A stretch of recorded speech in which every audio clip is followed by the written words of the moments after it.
I would put energy manipulation probably about a 4. But folks, I put the problems and the issues that we could have vis-a-vis this nuclear development on a scale of 10 at an 8. I think within the next couple of years, unless something happens differently from how we are responding today, Iran, as you know it, could be very different if indeed there is conflict with our great nation. So again, I endorse the third option, and I hope I inject in you a bit of a sense of urgency that sooner is better in terms of whatever influences can be manifested to try to make a difference.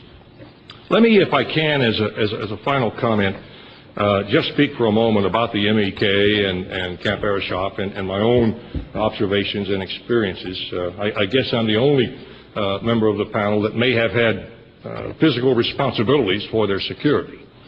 And I'll go back with you and tell you that in 2004, when my expeditionary force went back into Iraq, we went into the western province and had responsibility for securing a couple of elements of MEK that were first around Fallujah and then relocated down southwest of a place we call Taqab. I asked my superior, what kind of bag of worms are you handing me here? Our job is tough enough. To have a, quote, terrorist group in our midst is something that I was not prepared to take aboard. But as I dispatched some of my commanders to sit down and talk with these folks as I visited myself, these people are not terrorists. They're more terrorists than the people here on the panel.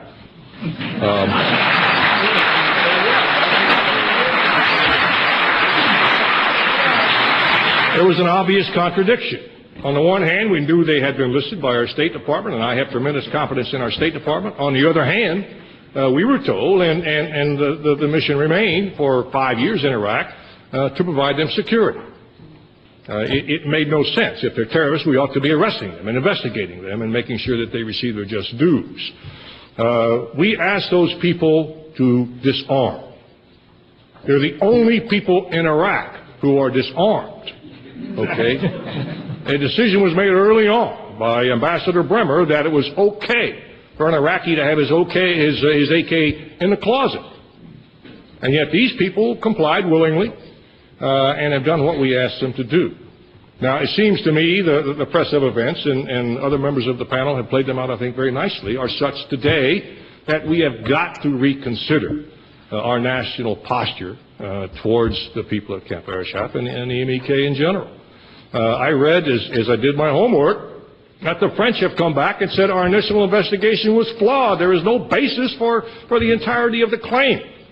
Our good friends in Europe, as has been enunciated again, the UK and the EU are encouraging us to alter our policy. And I've got to tell you, what happened recently should be a national outrage.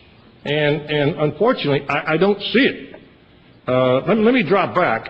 When I trained Marine lieutenants as a young captain, our guidance to them is if you are working as an advisor to a foreign unit and there is about to be a violation of human rights, there's about to be an atrocity, try to stop it. Okay? If you can't stop it, then you walk away from it because you do not want to be a part of it. But you immediately report it and then you do something about it. Now, if you elevate that simple tactical lesson to nations, then there's something missing here. Okay? The incident has occurred.